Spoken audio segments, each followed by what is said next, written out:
Cavallo.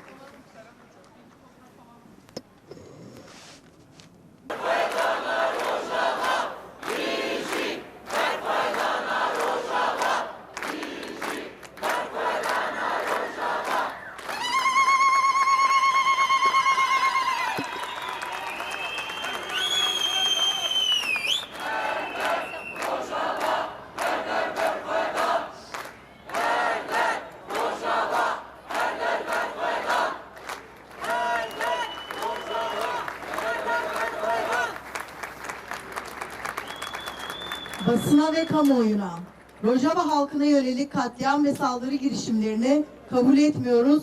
Rojava halkı yalnız değildir.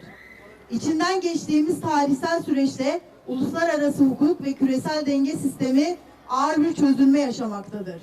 Savaşlar, vekalet çatışmaları ve halk iradesini yok sayan politikalar insanlığı yeni ve daha yıkıcı bir ilişkiye sürüklemektedir. Bunların eşitlik, özgürlük ve adalet taleplerinin devrimci ve halkçı alternatiflere yönelmesinin engellenmesi hedeflenmiştir.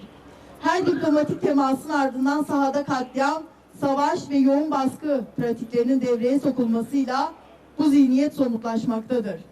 Bu tablo küresel ve bölgesel güçlerin kriz karşısında demokrasiyi değil, savaşı tercih ettiğini açıkça göstermektedir.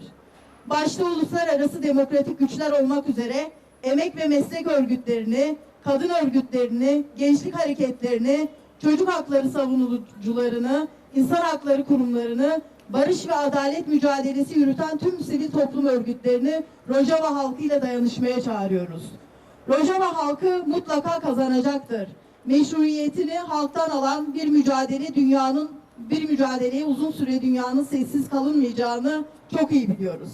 Savaş, inkar ve cihatçı karanlık kaybedecek, halkların özgürlük, eşitlik ve barış mücadelesi kazanacaktır. KESK Ahmet Şubeler Platformu.